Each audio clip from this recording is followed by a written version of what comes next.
to episode 7 of Let's Talk. We are speaking with Johanna Basford today, and we are going to be chatting a little bit about 30 Days of Creativity, her new book that is coming out in the US October 26th and UK October 28th, according to Amazon. Yes.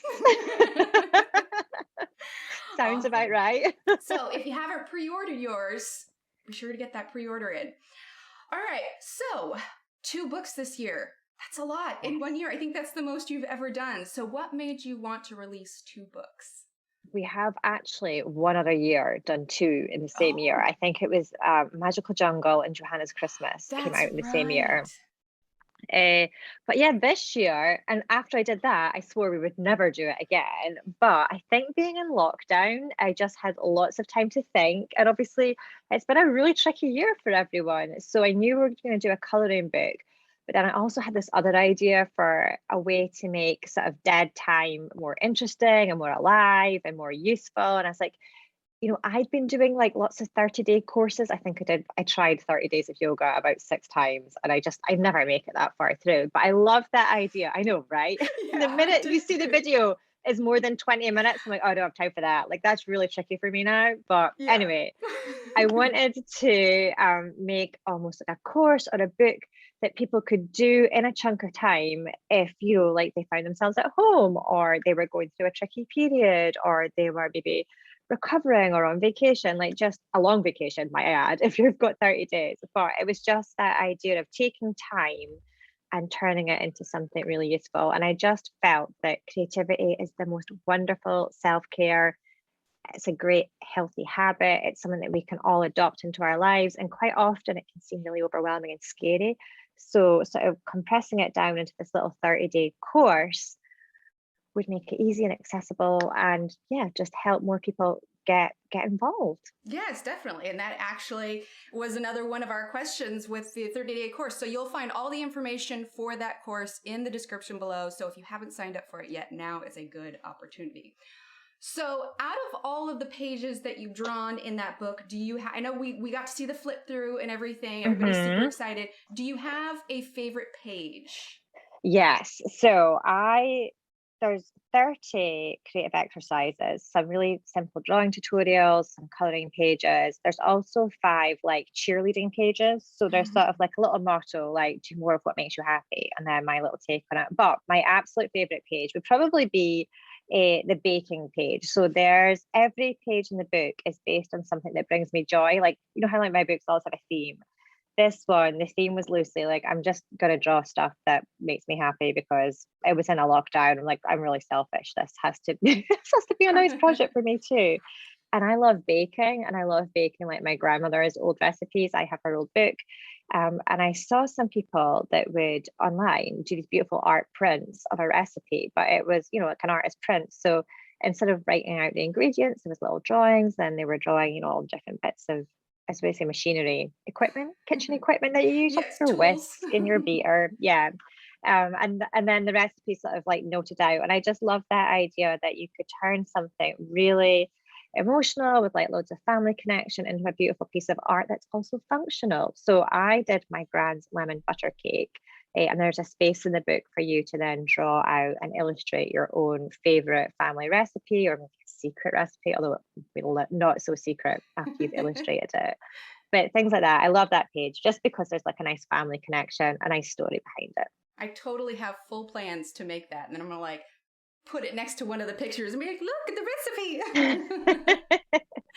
So, as with the page in Ivy and the Inky Butterfly, where Evie had drawn her own little character and it made it into the book, or the Hot Air Balloon, where you were inspired by his Dark Materials, which love that show as well. Was Mm. there any page in this book that had a similar kind of backstory at all to it? Yeah, so I guess there's a page with loads of little robots on it, and that was actually inspired by a commission that I did years ago for Smart Car, the little electric Mm-hmm. cars. And they commissioned me for 24 hours to draw on this little smart car live in London. They had like a webcam set up, and they asked people to tweet. And I think it was before Instagram, that's how long ago it was. People had to tweet their ideas of what the future was going to look like, their visions of the future. And then I would draw all their suggestions on this car. And the idea was that it would be the car of the future covered in these inky doodles. And somebody tweeted, I want to see in the future a gin and tonic making robot. I was like, yes, I love that idea. So I remember drawing that robot. And then when I was making the book, I was like, what other robots would I have in an ideal future? I was like, well, I'd obviously have one to fold my laundry. Do the Definitely want dishes. one. Yeah, sharpen my pencils, like Yeah. little robot arms. So then I started drawing all these little robots, and that was how the robots ended up in the book. Oh, that's awesome. I love that. So, for this book, I mean, obviously, we know you did 2 in 1 year. How long did it take you to complete this book from start to finish? So usually when I do a coloring book, it takes about 9 months to make a coloring book start to finish, which, is the same amount of time as it takes to make a baby, which is why I think of all my coloring books as babies. This book was a little bit different in that the actual creative process was probably shorter, maybe more like 4 or 5 months.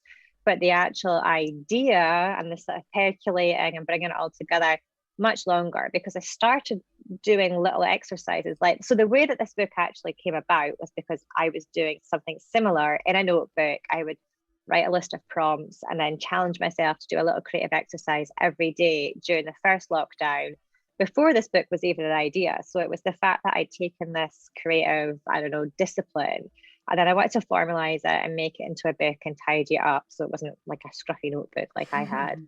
So it's been well over a year easily. But then it was just a case of working out how to make it more approachable, how to make it really pretty. Because I think in the first lockdown, even though I was still working from home, it was a really odd time. And I really like routines, and routines had just gone out of the window. And I found it quite hard to be creative, even though creativity is my job. I think the homeschooling didn't help, if I'm Oh, being honest. absolutely. And like the general chaos of like living through a plague, like you're like, we didn't really know Right? what we were Like, doing. mind's blown. How is this our life right now? I know. So I needed to find like little anchors or rocks or ways to sort of involve routine and a little bit of discipline and self-care into my days. And I did it through these little 10-minute chunks of creativity, which is bananas considering I actually made a coloring book during that lockdown. But this was like my inky warm-up. It sort of got me going, and then I would be able to tackle a bigger drawing whilst explaining what a rhombus is and ensuring everybody was washing their hands and taking their vitamin D, all those normal things that we were doing. Yes, exactly. Yeah, I think a lot of us were pretty excited and intrigued when the book was announced because we had How to Draw Inky Wonderlands, and we're like, okay, well, obviously it's not going to be the exact same. So we were all really curious. We're like, well, there's clearly going to be some drawing involved, but we're just like, what is it going to be? And then we all saw the flip through and it just clicked, and we're just like, oh, yes, like we're so excited. Yeah, my feeling is if you want to sort of adopt creativity as a daily habit, which is the best way to think of it, it's something that you dip in and out of every day, you get your little feel good vibes, your self care fix. It can be really hard to do that because it's such a big thing. It's like, where do you start? What do you need? How do you do it every day? So I wanted to make a book where it was easy, like we lowered the bar almost, like a small victory. Like you only have to do 10 minutes, but you can go back and do loads more in the book. But as long as you do your 10 minutes, you're done, you're golden, you've got your page. There's actually a habit tracker at the start with like 30 little circles with the numbers in it. And although the exercises aren't numbered, you color in a circle every time you finish your page in the day. And the idea is you start to see those circles fill up, you create a chain, and you don't want to break the chain. And I didn't number the exercises because I didn't want to dictate what order you did it in, because maybe one day you wake up and you don't have the brain capacity to do a drawing task. They are a little bit, like they use a different kind of part of your brain. Maybe you just want to do some coloring. So it's nice that you can flip about, you pick where you want to start the book, you pick which exercise you do each day. A bit like a creative buffet is what I would say. Exactly. Yeah. It allows them the chance to feel inspired by a page rather than feeling obligated, like, well, this is number 3. I guess this is what I have to do today, kind of thing. Exactly. It's your book. It's like a pick your own adventure storybook. Choose your adventure, where you hop about and you decide where you go. So it's totally up to you. That's awesome. Well, I was lucky enough to visit Scotland. Obviously, we met up a couple years ago, and I was just blown away at just how beautiful it is there. Like I did not get to see enough while I was there. So there's so many gorgeous places that you can go. Was there any place in particular that kind of inspired any pages in there? I know that you got a lot of kind of like open, or you showed those pictures of you and the girls like going for walks with all the different, greenery and everything. So was there anything in particular that inspired anything? Yeah, so we live in an area of Scotland where there are a lot of castles, like a lot. I don't even know the real number, but there's loads. And I think because we were all staycationing this year and nobody was really going away on vacations and holidays, a lot of us got into the routine with our kids of just visiting all these different castles. So, we've got one, I think you visited the one out on the rock. Mm-hmm. The Dunatar? Dunatar. Yeah, I Yes, was about I to say can't pronounce it Duntofte. That's a correctly. different one. That's Dunatar. But then there's castles everywhere, and some are just ruins.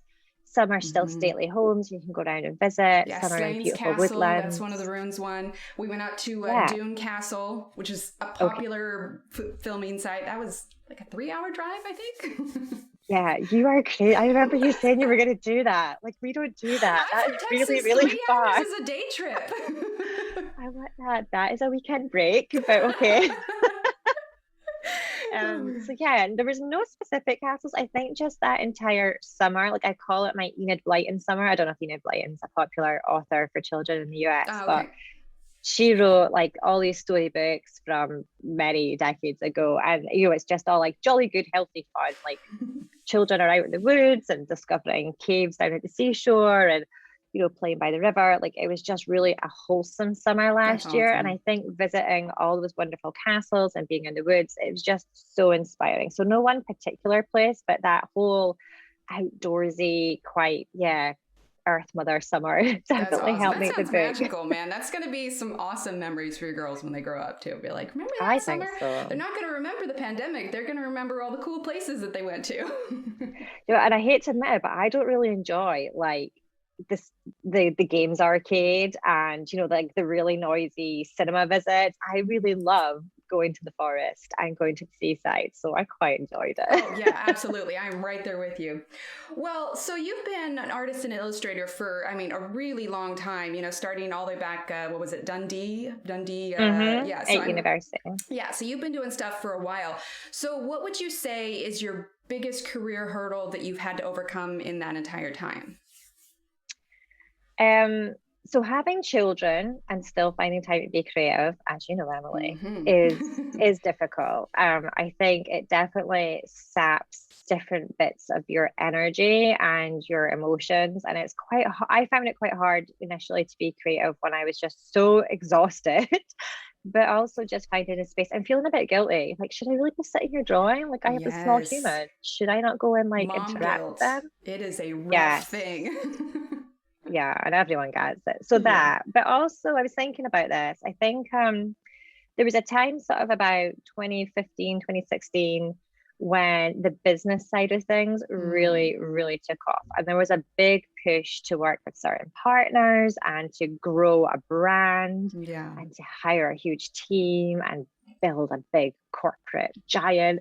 And I just didn't want to do it. And I think when you have that opportunity and a lot of people who are very good at what they do backing you and pushing you in one direction, I think it's quite difficult to stand up and say, actually, I Mm. just want to draw pictures and to Yes. do so from my little corner of the world and to see my friends and family. So that was a difficult time because I think as well you feel a bit like you owe it to everyone who's really working hard to explore every opportunity. And if a great opportunity comes your way, shouldn't you chase it down? And I Yes. think I struggled with that. And then I remember sitting thinking, when I'm lying on my deathbed, am I really going to be lying there thinking, I'm so glad we did the mugs? Yeah. Like I'm really glad that we've got that bedding collaboration. It's like, no, I'm not going to think about that. Yeah. So that was when I had to make some really tough decisions and change the whole way that I worked, strip everything back and say lots of no thank yous, which was difficult as well. But I'm glad that I did it. Yeah, they say that you're in your dream job when it doesn't necessarily feel like work. Like even if it's something you love, sure you can get, like a little burnt out, but when you go to work excited and you find yourself thinking about it when you're not at work, like, oh man, this is great. What can I do next? What can I do here? Then you found, what you're meant to do and the job that is meant for you. Exactly. I think of it as when you find the work that sets your soul on fire, then that you're Yes. you're golden. I like You've that. you've done it. Yeah. So on the kind of little less heavier side, I suppose, as far as like finding time to create and everything, what is your favorite time of day to create?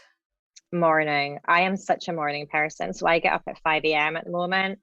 It fluctuates, but 5 a.m. is like my nice sweet spot. I like to drink an uninterrupted cup of tea in the morning Mm. and then get some stuff done.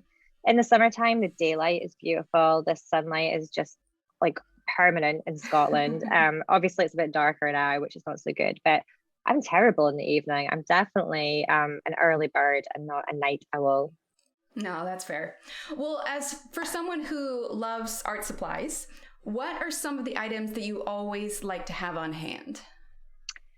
So this is going to sound like an ad for Statler, but it's just genuinely what I You're adore. talking to So the right person. I know everyone's always like that. Why do you always say that? It's like, because it's the They're truth. Like, do you want me to make wonderful. something up? I The know. amount of times I've So said, get Ergosoft, like they are I amazing. know. Like, I've been using those art supplies since I was at art college because they were the best quality ones that I could afford. And I'm going to sit here and go, oh, you should get these Caran d'Ache pencils. They're the best in the world. And they cost a fortune. I was like, who can afford that? I mean, honestly, not that many people. So I think the Statler products are brilliant. They're so well made. They're great quality for the price. They're easy to find as well. You know, like you don't have to travel to Switzerland to get a specific pencil. You can usually find them in the supermarket. I like their Triplus fine liners, their pigment liners. That's the pens that I draw all my artwork with. I also have their Mars Road. I'm just looking at my desk back there. you're They've good. got a clicky mechanical pencil. I use that all the time. Their pencil sharpeners, the ones in this little pot. Yes. Actually, this might be the one that you sent me, I Emily. think it was. Um, Also, the yeah. Norris one. This one's really good too. It's like a triangle one. It Yes. sharpens at like a shorter angle. I had to order this one from the UK, but it's Oh. so good. I have some of them, some of them as well. I think you get colored ones as well, like all different Yes. colors. Mm-hmm. Yeah. So yeah, those are the things I have all the time. And when it comes to coloring pencils, I like the Ergo Softs as Mm-hmm. well. That's a big fancy tin of 36 with me on it.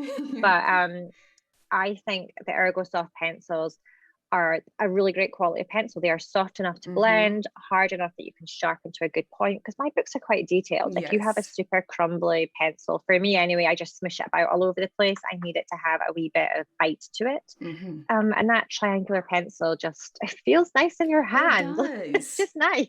I cannot advocate for those pencils enough. Like they are hands down. Like, there's only 36 of them. And so people say, oh, there's only 36. There's not enough colors. But sometimes it's kind of nice to simplify the colors. And it's Yes. almost like an extra challenge because it makes you think outside the box of blending colors and getting shadows and all that kind of stuff because there's a fewer number of them. I am not a fan of a massive set of pencils. So if they say, like, there's 120, I'm like, well, every time you go to use a color, you have to say no to 119 pencils. That's a lot of no's. It's like when you go to a restaurant and the menu is like several pages. It's like a book. Yeah. My favorite is when you go in and there's like either a one pager or it's on a chalkboard. And I'm like that. This is the soup. This is the main. This is the dessert. And you're like that. Yeah, great. If Well, the chef good. thinks it's good enough to have just those things on the menu, I'm going to go for it. And it's like Statler know that those 36 colors are all that you need to make beautiful pieces of artwork. So you don't need to pick from 20 different shades of green. Here are three great shades. Off you go. And for Exactly. me, as a person who gets like decision fatigue, I really Yes. appreciate the smaller amount of Overwhelmed. It's decisions. just, yes. Exactly. Yes, exactly. Exactly. Well, kind of right along with that. So, if you could use only one set of pencils for the rest of your life, what would it be? Keeping in mind you would have like an unlimited supply. So, it's like, all right, you get this set, but they'll just keep coming even though you use them up. All right. Well, I would still stick with my Statler Ergo Sauce, I think, because I just like them Me and I too. wouldn't be upset if I dropped them. I don't mind the kids using them. So I did buy a super fancy set of Caran d'Ache, and because they were so expensive, I just wanted to cry every time I sharpened them Oh, because it just felt you absolutely. were Or burning if your the lead money. breaks and then you have to sharpen it Yes. again, and it's like, oh Or no. if, heaven forbid, you dropped the tin or something, I would Yes. just stare at the floor and cry because you would know that they were shattered and just broken. Just Okay. like your soul would be broken.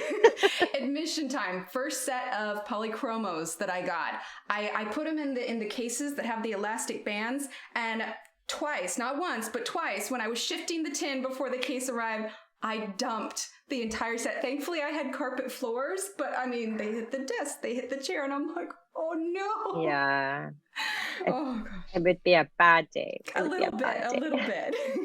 Okay, And so only a few certain people in the world would understand why it's the a bad day as well, which cringiness. is why online coloring groups are so important, so that you can Right? share those emotions. The community Because a that normal understands the human, pain. exactly, like a muddle, no chance. They're not going to get it.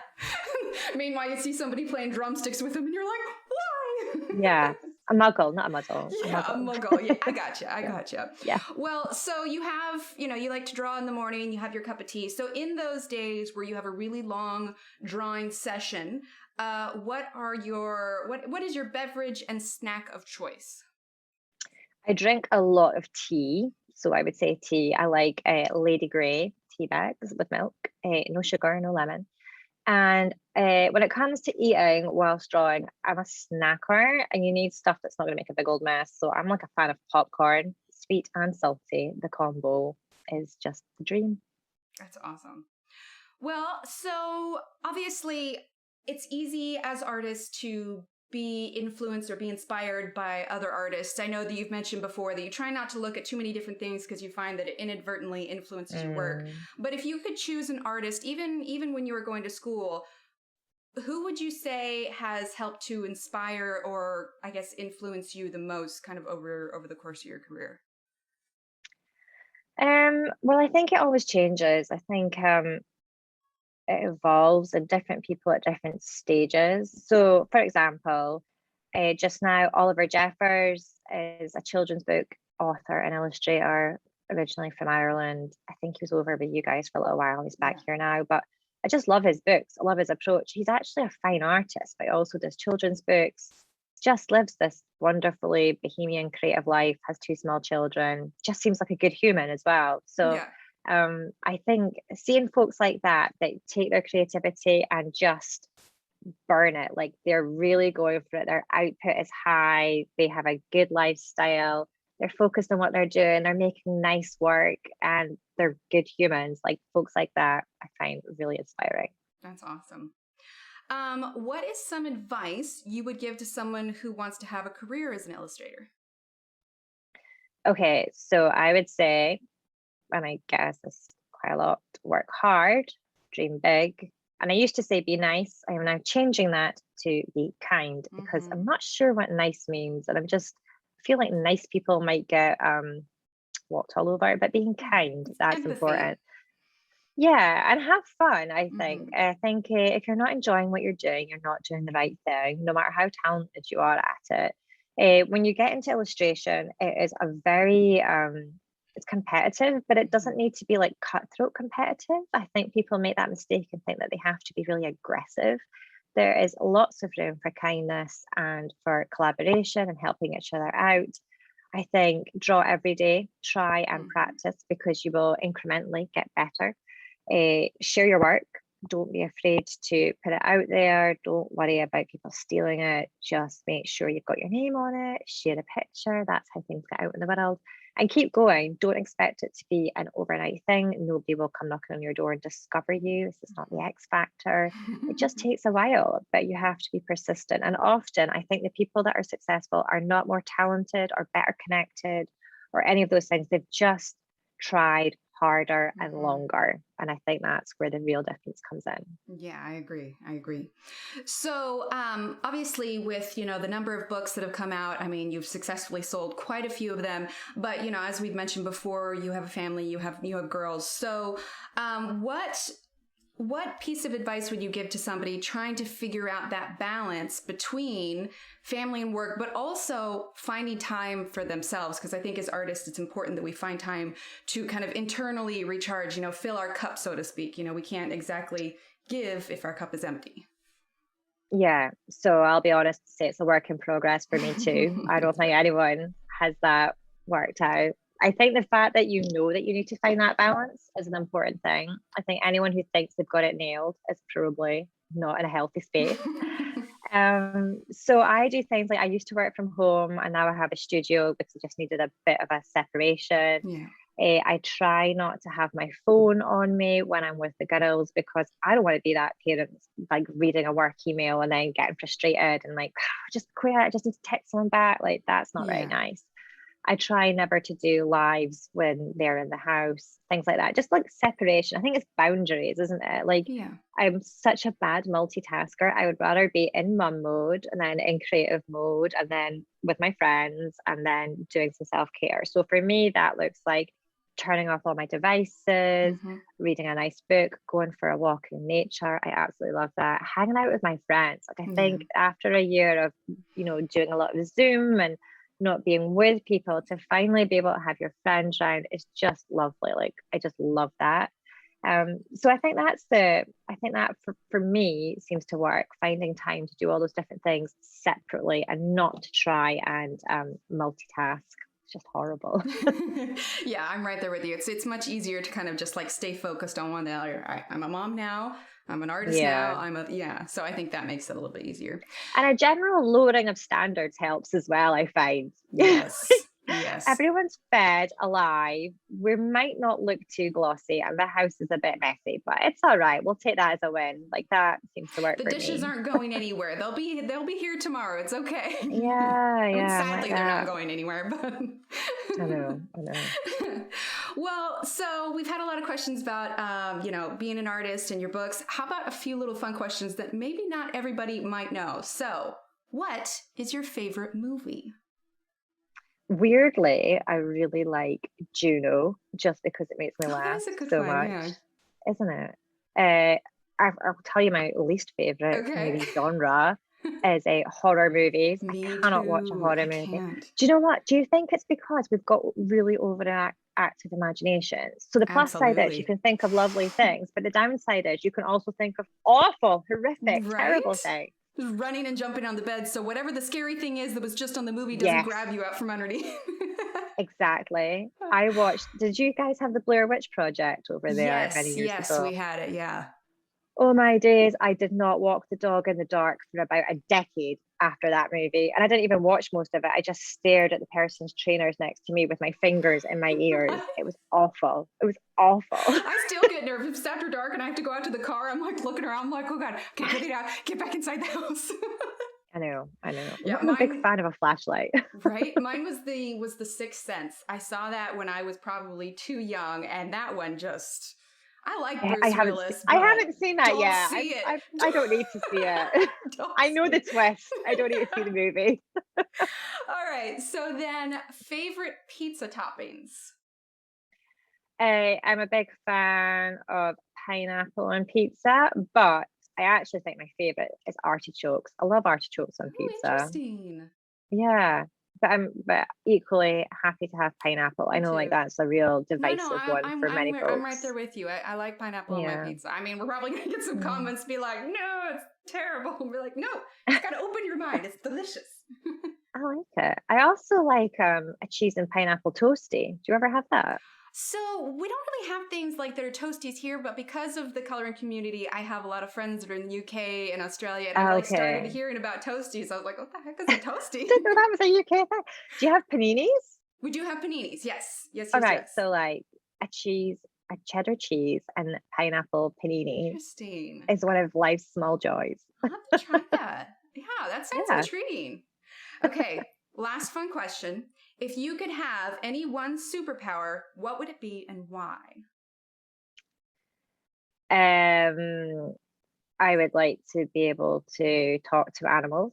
Ooh, I like that one. Okay. Yeah, Very, yeah, very I Snow think. White. Yeah, or Dr. Doolittle. Dr. Doolittle, that's what it is. Yeah. That's awesome. I like that. Okay, so you mentioned earlier about the How to Academy class that we're going to do. That one is on for the 30 days course, correct? Yes. So actually, the How to Academy event will be it's a one-off event Mm-hmm. and we're going to chat about the book. There won't be any like hands-on tutorials. It's more discussing the book and Mm-hmm. how it came about, tips for integrating a new hobby into your life, how you can adopt a new habit, mindset, all those kinds of things. Now, Emily, I don't know if I've like told everyone about this yet. I've alluded to it, but I'm going to do another free online course Ah, for the whole yes. of November. So that's a separate thing. So if you remember, we had Inky Art School when I Hmm. launched How to Draw Inky Wonderlands. It's a little bit like that in that you sign up, it's free. I'll sort the link out soon. It's on my to-do list. And it will be www.johannabasford.com/30 days. You sign up, and for every day in November, which luckily has 30 days, you will get a little email from me and a video. And together we will do an exercise from the book. And I will just do it from start to finish for the 30-day course, just because otherwise we're all over the shop. Yeah. And the idea is I wanted to make a really integrated, immersive experience. So if you've just picked up the book, you can color along with me. I'll give you some tricks and tips. You can see how I tackle some of the pages. I'm guessing a lot of the community are going to do it as well. And we'll see some nice Yes. Facebook groups popping up, and we can all support each other, share our images. You can join the course at any time. November feels like a good month because of Hmm. the 30 days, but all the content will be free and available online afterwards. So if you miss a day, you can go back and rewatch it. If you want to start on the 15th of November because you're busy at the start of the month, you are more than welcome to. And then it's going to be there so that anytime you want to pick up your book and kick off the 30 days again, you can. That's awesome. Yeah, because I think that was a question a lot of people had, like, what was the difference between the How To Academy versus this? But yeah, I remember in your lives, you did briefly allude to there was going to be something else after for those that maybe felt like they couldn't sign up for the How To Academy or whatever else. So, Yeah, so How to Academy is a big organization, and mhm. they have some very glossy promotional, not promotional, but very, they've got a nice tech setup. Yeah. So this is like a nice curated talk. I cannot remember the name of the lovely lady that I'm going to be speaking with. She presents the show. So it's more like a nice interview, and we'll speak about things that perhaps we haven't mentioned in other places.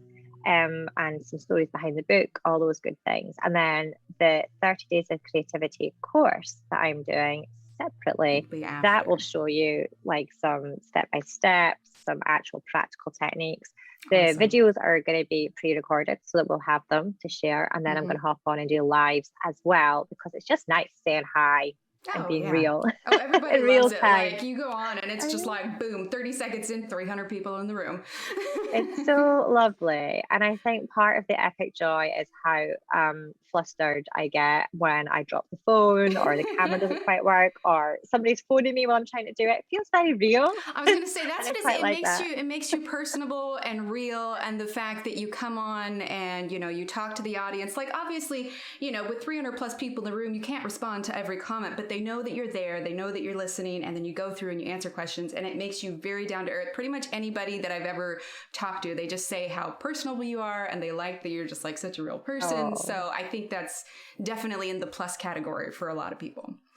thank you very much. That's kind. So, obviously, we're all excited about the new book, so it almost seems ridiculous for me to ask this next question. But you mentioned briefly in one of your lives that you are already working on your next book. Are there I any am. tidbits that you can give us? I know it's so early and Yeah. there's probably not, but I thought I'd ask. So I am. I just had the conversation earlier today that I'm going to need to push back that deadline because I'm not going to have it completed before Christmas. So that will be out in fall 2022, unbelievably, like a year from now. I'm not going to tell you the theme, but it's something that we haven't done before, and it's a nice companion to Worlds of Mm. Wonder, but slightly Oh, that's different. So, exciting. and Evie and Mia are just, they obviously know the theme. Nobody bribed them if you are watching in the UK. But they are very prolific with their suggestions for That's pages. Like, awesome. I honestly won't have to brainstorm this one at all because they're like, Mom, ba, ba, ba, ba, ba, ba, ba, ba. And then when I get home at night, they're like, well, did you draw it? Did you do it? I'm like, guys, no, I've been busy. Like, come So if on. there's a three-headed unicorn wearing a tutu, we'll know where that idea came from. Unicorns have been mentioned, as have tutus. That's awesome. Well, that's about all the questions I have for you today. So thank you for coming on and just kind of giving us some more info and hanging out with us and everything. And Yeah, new book coming out end of October. So links are in the description below. Pre-order yours if you haven't already. All the links to the How to Academy is going to be down there too. So feel free to check that out. If you like what you saw here today, feel free to like and subscribe for more content. Johanna, thank you again for being here with us. And we look forward to chatting with you again. You're welcome. Thank you very much for having me, Emily Illustrator. Thank you. Bye. Bye.